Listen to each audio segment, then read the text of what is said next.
mbokk yi ñu ngi leen di nuyu di amaan mbégte lool diggante yéen ci xibaaru météo yi démb kat amoon nañu ay taw ci Njàmbur bi Bawol bi même côté Fuladu bi Kolda am nañ fa ay taw yoo xam ne am na solo lool après taxaw bi yàggul na mais taw yooyu tax na maanaam nji nga xam nji mu ndaw la dëgër parce que taw yooyu soxla woon nañ ko surtout ci côté saalum réew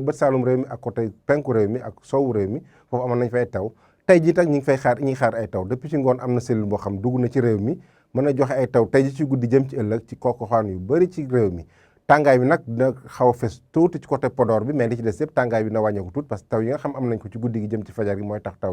tàngaay boobu wàññeeku ñu xool nataal niir yi ci Afrique sowu jant nu muy tëddee niir yi mi ngi fi niir yoo xam ne daanaka xaw naa yem tuuti ci côté Podor bi ak Ndar mais boo ñu xoolee côté Casamance bi côté Ziguinchor Kolda Sédhiou foofu yëpp takk niir bi takku lañ fay am ak guusaay boo xam ne taxaw na ci réew mi bu baax ba tax na tey ji ci guddi jëm ci ëllëg ñu xool saytu lu muy joxe ay taw ñu ngi koy xaar mi ngi commencé ci penku bi diggante Matam ak Bakel mën a dugg tuuti côté Kédougou ñu am fa ay taw yu ànd ak dënnu Tambacounda naka noonu dugg ci réew mi mën a laal tuuti côté Kaffrine Kaolack ba côté Mbour Sédhiou Ziguinchor Kolda mën a joxe ay taw yu xaw a yem ak diggante Ndakaaru ak Thiès asamaan soo xam dina nis lool diggante Louga ak Linguère asamaan soo xam pareen saay ñu gis weer pareen saay seen asamaan si niir yi xaw koo nëbb foofu ci Ndar ak Podor ba tax na tàngaay guddi gi kat dina xaw a fës loolu ci Ndakaaru parce que na am 20 degré ak juróom-ñaar Dakar na tàng ci guddi gi moom ak Diourbel ñooy xaw a yem ab tàngoor Matam tamit na am 20 degré ak juróom-ñaar tàngaay bi fa muy gën a tuutee rootee mooy côté bët saalum réew mi mu am 20 degré juróom lu taxaw a tegal tuuti ak côté Sédhiou Kolda ak waxaan yu bëri Kédougou rek mooy xaw a tane na am 20 degré ak ñett mais li ci des yëpp 20 degré juróom 20 degré juróom benn la ñu am ci digg réew mi ñu xool nag ci ëllëg si nu muy demee taw yi